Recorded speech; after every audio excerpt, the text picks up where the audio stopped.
Can state police realistically address Nigeria's deepening insecurity, or does the solution lie elsewhere? Well, joining us now to discuss this is Dennis Amakre, a former operative of the Department of State Services. He joins us virtually from the U.S. Good morning, Mr. Amakre. Thank you for coming on this morning. Good morning. Good morning. Yeah, and thanks for keeping up. It's pretty early there, so we appreciate you being up to talk to us on this matter today. So, let's get your perspective on this matter. I mean, even before your trip out, we saw this challenge that we face about this persistent terrorism, banditry, whatever names, however people describe it.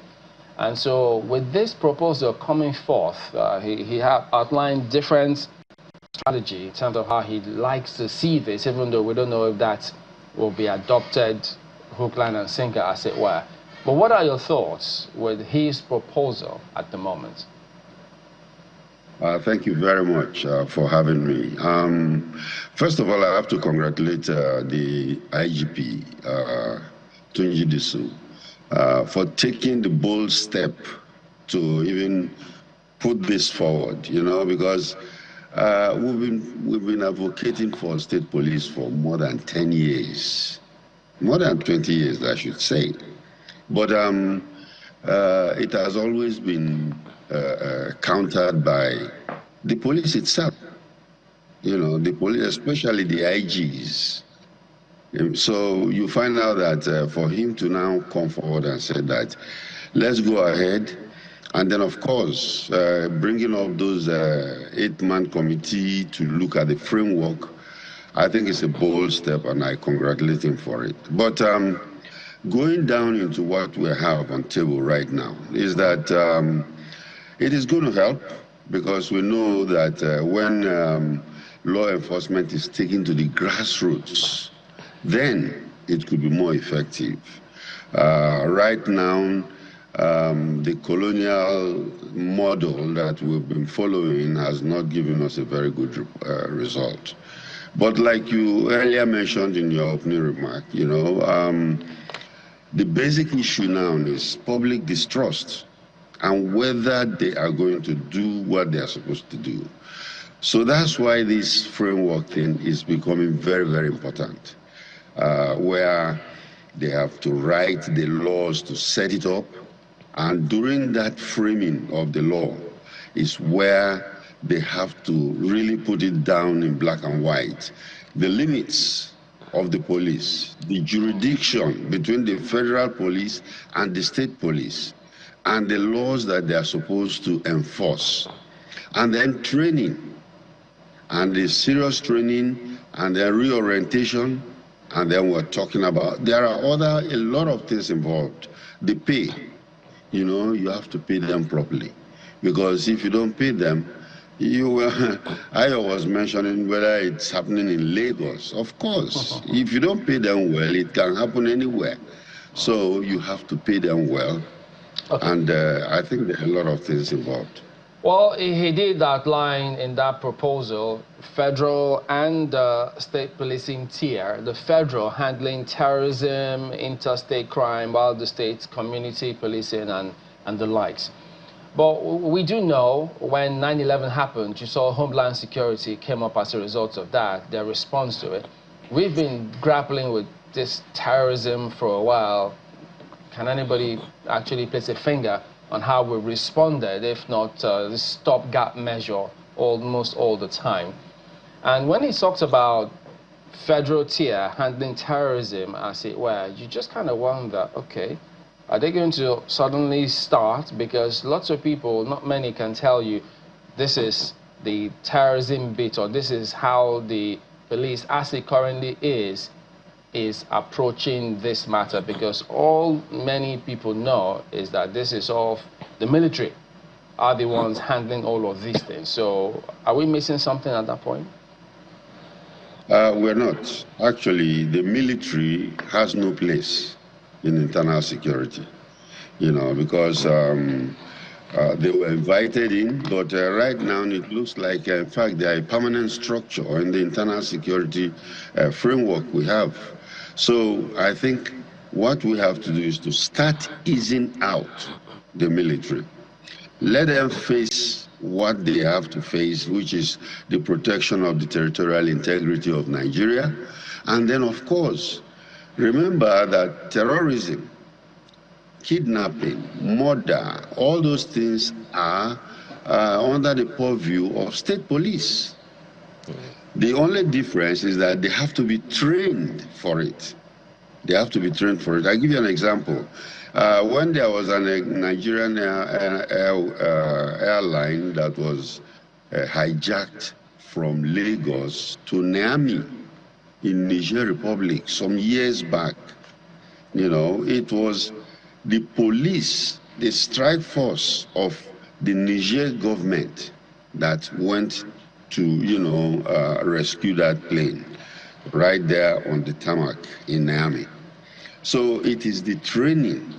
Even here in the United States, you find out that terrorism, all those kind of things is police, but when it expands in cross-border situations or armed insurrections, then the FBI will be called in.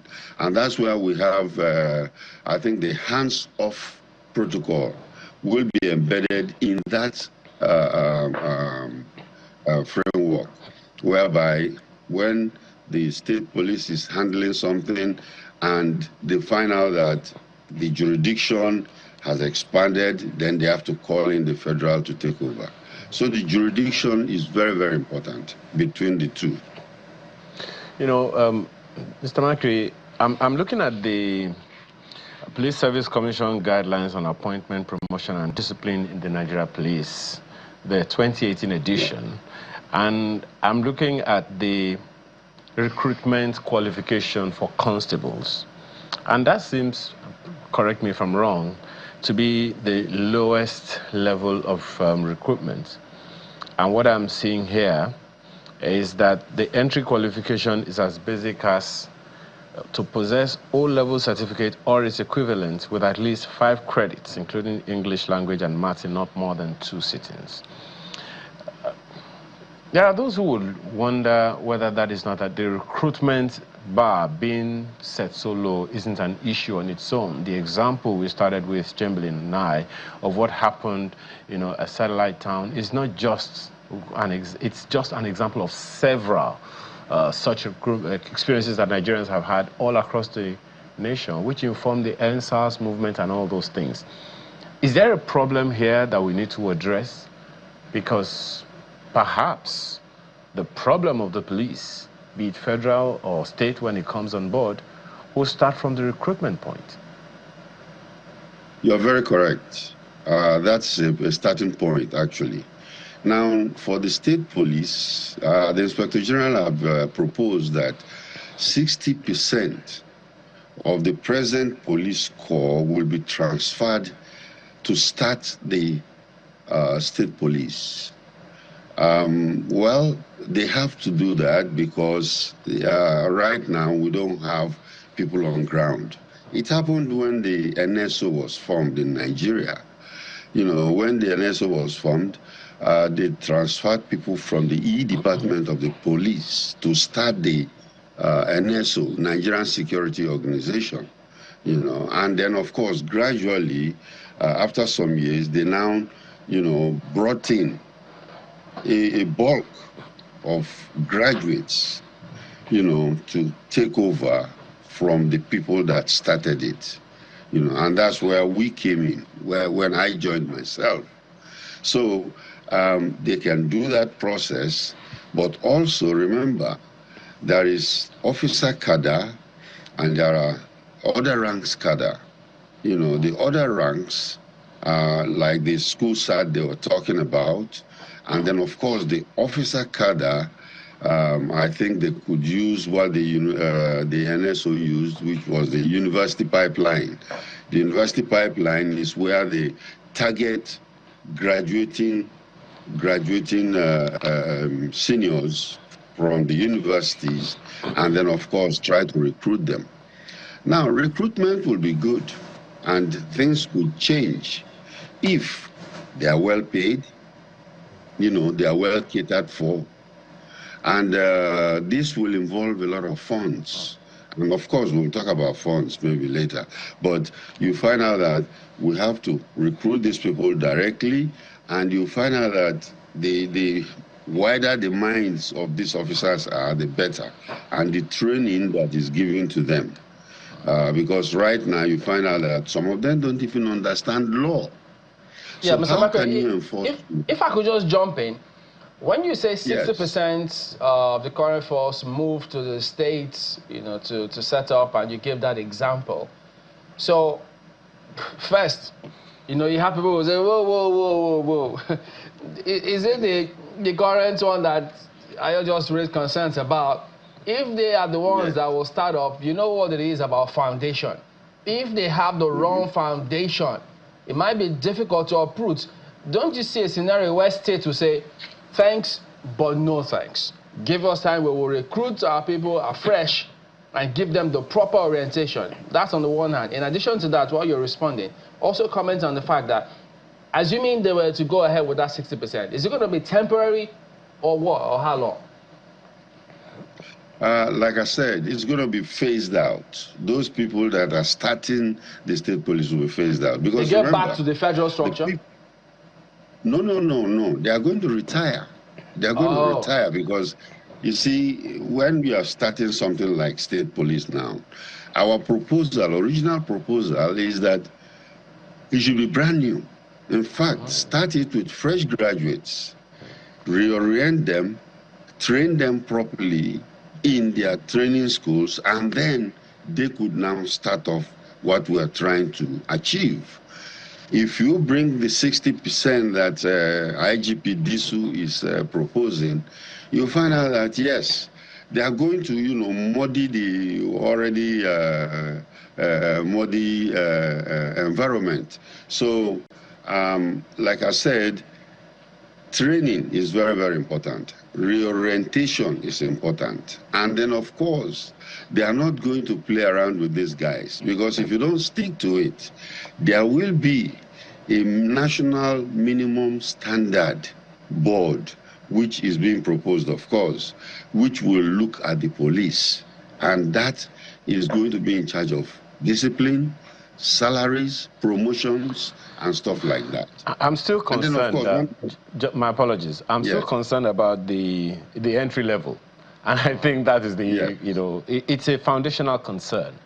Another angle to that foundational concern is the point where it is also believed out there, you may or may not agree, that politicians call in political favors, and it could also happen in this state. In fact, perhaps even easier now.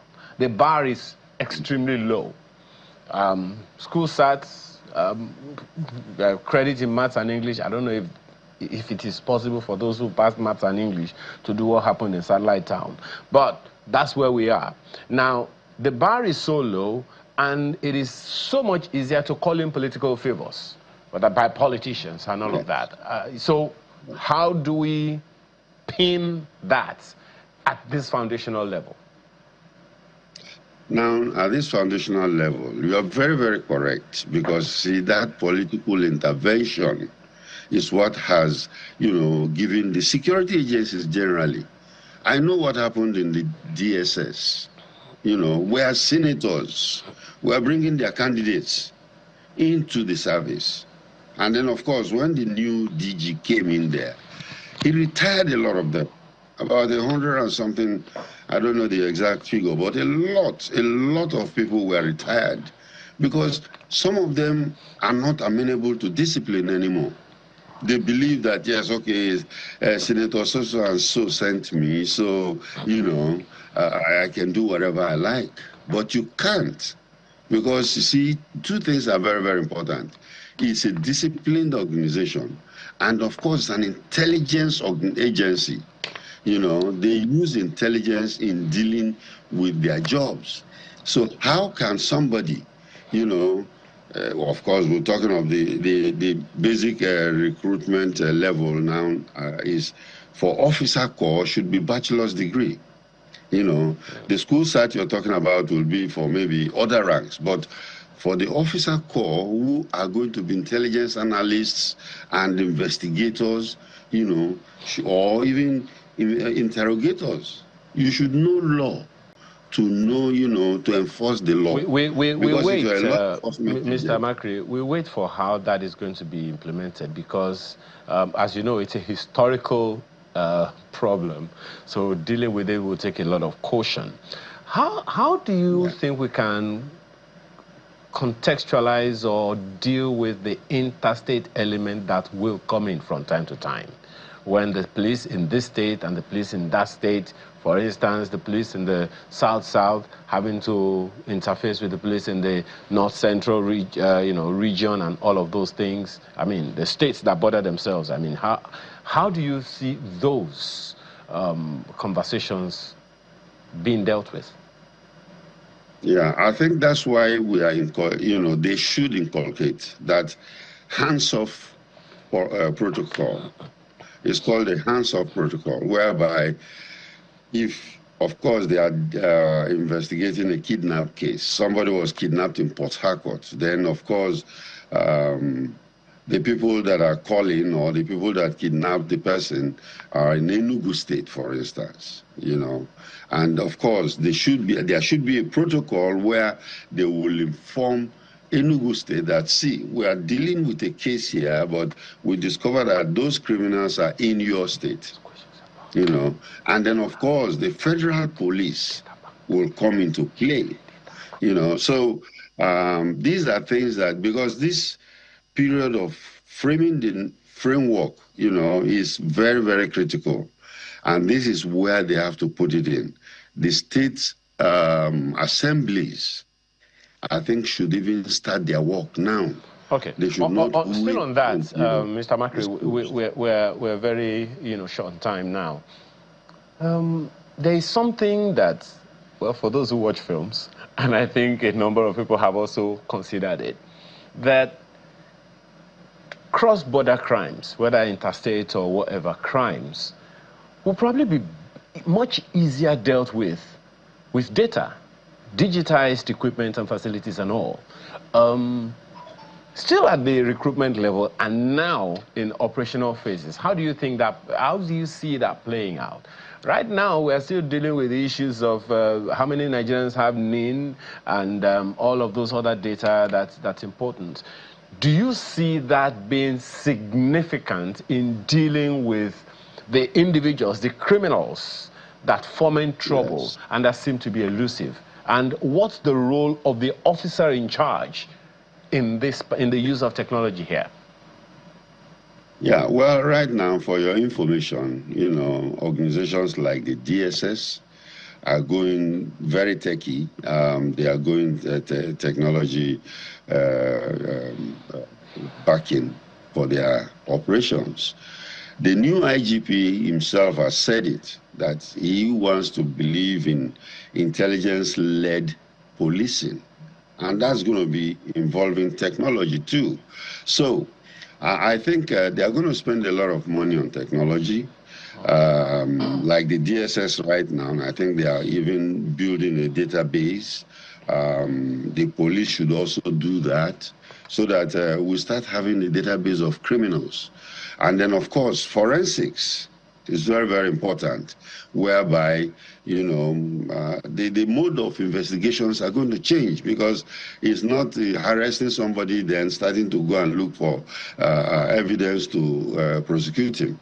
You get your forensics all done up, and then, of course, get everything computerized and collect your data, do your analysis before you go and present an arrest warrant to somebody. And I think that's a new way of looking at it, and I think the IGP, I think, is ready, set for that. All right, Mr. Dennis Amakwe, former DSS operative, thank you for your time this morning. Thank you for having me.